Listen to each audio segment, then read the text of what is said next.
Hi, wrestling fans. Thanks for clicking the Doretta D. Rose report. Let's see what kind of news we got. But first, you know, it might be just me thinking about this, but I compare AJ Lee now to Stephanie McMahon. I think she's going to be a big star, and is good. I like Stephanie whenever she, you know, had the managerial role or whatever she was doing on there. She always got my attention, but she still gets my attention. But anyway, didn't know if anybody caught Bob and Tom National Syndicated Radio Show. It was on Monday, I guess. Sheamus was on there. They were talking about just how laid back he is. And on this week's episode of MLW Radio, this is kind of strange. This is certain stuff that really don't need to be said, but it got said, and I'm going to say it again. Konnan was on there, and he spoke out about the culture, how it's changed in the locker room from the 90s, as well as past habits and, you know, later causes of health issues. He said it was really hard to stay clean in that era where I came in at. He said it was like a party. The very first time I was at a WWE dark match, he said Shawn Michaels was in the shower smoking a joint with Kurt Hennig right out in the open. I don't know how they kept it lit, but I'm saying that. Anyway, there was no way that you could say today and do that today. Just not permitted. But you used to have guys shaking as they walked into the hotel, just shaking from the somas or whatever. But nobody really narked on anybody in those days. He says, of course, he said, I did have health issues from pain pills, anti-inflammatories, and a whole bunch of other stuff, but those are the two that really messed me up. A lot of Vicodin. Oh, by the way, Shane McMahon's company made it big. You On Demand signs agreement to offer Paramount Picture titles for on-demand services in China. Anyway, it's got headlines here. August 1st that You On Demand Holdings Inc. It's a PR, subsidiary and all that crap. Anyway, a leading pay-per-view and video on-demand platform in China announced today that it signed agreement to offer Paramount Picture titles through You On Demand transitional video on demand and the subscription video on demand and services in the People's Republic of China. Big money. Anyway, titles are going to be available on You On Demand, rank amongst the most renowned and successful films in the Paramount 100-year history. All right, most likely it's strange. They've dubbed in other language, I would guess. But anyway, former WWE star Shad Gaspar is going to be appearing on TV Land's The Execs tonight, 10:30. Chris Jericho, he's going to be participating in a spoken word event titled Rock Stars Say the Funniest Things on November 25th in London at the Garage. Tickets are now on sale if you're over in London. Dark match, let you know what happened on Tuesday's SmackDown tapings. Dark match after last night's SmackDown tapings in Indianapolis saw John Cena defeat Cody Rhodes and Big Show in the handicap match. John Laurinaitis, he was advertised to be Show's original partner, but Laurinaitis appeared after the match with a steel chair, but Cena caught him, and Cena was about to hit him with the attitude adjustment, but he put Laurinaitis down so the crowd could sing happy birthday to him. Don't you think you could just cry? Anyway, Cena then blindfolded Laurinaitis and brings out the referee, Charles Robinson. They present a cake from under the ring, and Cena smashes it in Laurinaitis' face. He tried attacking Cena with the chair, but caught the attitude adjustment instead. Happy birthday. Friday's episode of SmackDown scored a 1.92 rating. The show did about 2.8 million viewers. That was last week.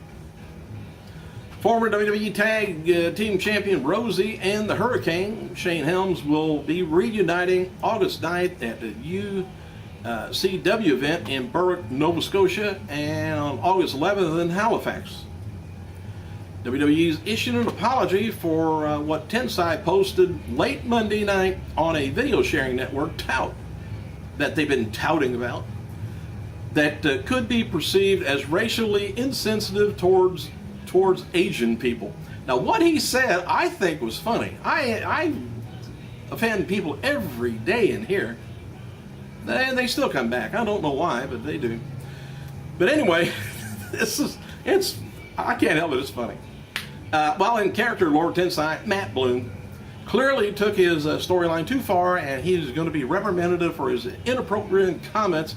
WWE stated, that's where their statement read, which has multiple wrestling news outlets by the company's spokesman, Kevin Hennessy.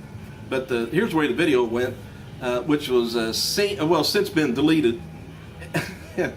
I still think it's funny, but my God, people just don't have no sense of humor, and they're just offended by saying bacon and eggs. Boy, lighten up, people. Anyway, it showed Tensai, traveling around with his personal chauffeur Sakamoto in Indianapolis, and the site of last night's SmackDown taping following Raw. Anyway, he said he remarked that it's very, very dangerous to drive with a Japanese person. And then he smacked Sakamoto in the back of the head as he drove and ordered him, "Hey, open your eyes." I think it's funny. But what do I know? And another racially charged remark towards Sakamoto was on Raw by commentator Jerry the King Lawler. He quipped the following about Tensai and Tyson Kidd's match. He said, "Tensai beats up Sakamoto. He changes his name to something wrong. Something wrong. Something wrong." I don't know if I caught it or not. Come on, man. Anyway, happy birthday to WCW Tag Team Champion Bunkhouse Buck, 62 years old, and Tag Team legend Devon, 40. WWE referee Mike Chioda, looks like 48. Getting up there, baby. All right, Tyson Kidd wrote the following on Twitter about his feud with Tensai. He says, "I've gotten under Tensai's tattooed skin." He said, "Physically, I'm not 100%, but it's a mental game as well. For those wondering, people are just offending everybody anymore. AEW's is still on the road after WWE's blunder at Monday's Raw. He worked last night's WWE SmackDown taping, and believe it or not, he was even mic'd up at ringside. I think they're scared of what he's going to say. They're not doing any ad-libbing anymore. WWE is going to be returning to Pennsylvania, by the way, Pittsburgh Console Center for SmackDown taping December 18th. Oh, by the way, one of the callers called and told me that last night at the SmackDown show in Baker House, it used to be Conseco Field House, but anyways, Baker's Life Field House, on sale was SummerSlam. They went on sale last night. There at the show. Anyway, WWE website's got an article up asking fans who Mr. SummerSlam. Who is Mr. SummerSlam? I wonder. The options are Shawn Michaels, Foley, Edge, Bret Hart, Undertaker, Triple H. WWE editors voted and named Edge as Mr. SummerSlam. See, I don't go for their polls. I just don't think it's right. It may be, but Mick Foley wrote on Twitter he believes that former TNA Knockout Velvet Sky is going to be a valuable addition to WWE Diva roster. Foley added that he hopes WWE picks her up. And if they don't, I'd like to pick her up. WWE is now confirmed for the World Heavyweight title match, SummerSlam, between Alberto Del Rio and Sheamus. And as noted before, WWE is releasing the collector's edition of a 2003 DVD, Brock Lesnar, Here Comes the Pain, the 3 DVD disc set and 2 Blu-ray sets, going to be released in North America October 30th. And the site also has some matches that's on the release from Brock Lesnar's first run in WWE, plus some old OVW footage where he went against John Cena and Batista. And back then, Batista, I believe, was... he went by Leviathan. And the set's going to be also, I'm not sure if he was Leviathan there, but it could have been.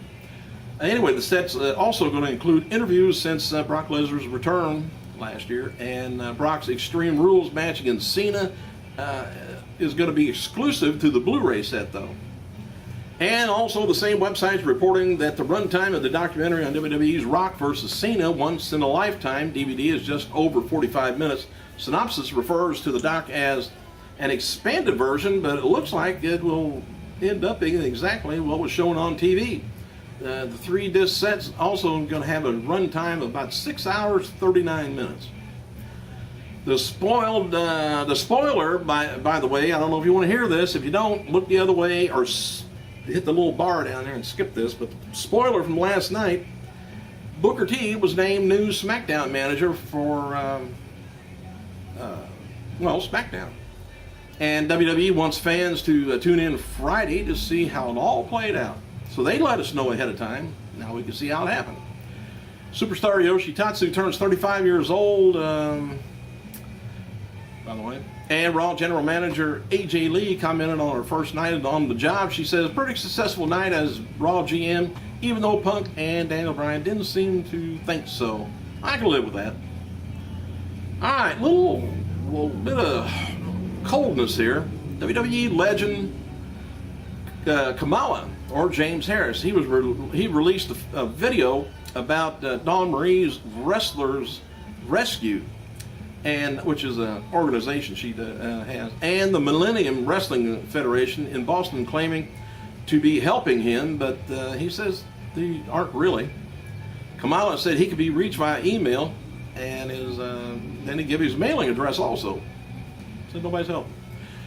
All right, the 2012 WWE Survivor Series is going to be taking place November 18th from Bankers Life Fieldhouse, which I just mentioned, Indianapolis. Pre-sale tickets kick off, and the password is series.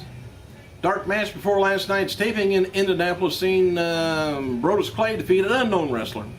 This guy walked in, got laid out. Matches taped for tonight's Superstars was Layla taking on Natalia, Kidd versus Slater, and Gabriel versus Cody Rhodes. And last Thursday's episode of Impact Wrestling did a 1.09 cable rating with about 1.5 million viewers. This is the first show since Viacom and DirecTV got their dispute out of the way. And TNA's next unfinished business 1-hour pay-per-view special, it's going to be looking at the history between Kurt Angle and Jeff Jarrett. It's beginning to air on pay-per-view September 1st. So, hey, that looks like it's it. Thanks for clicking, you guys. Yeah, I gotta go.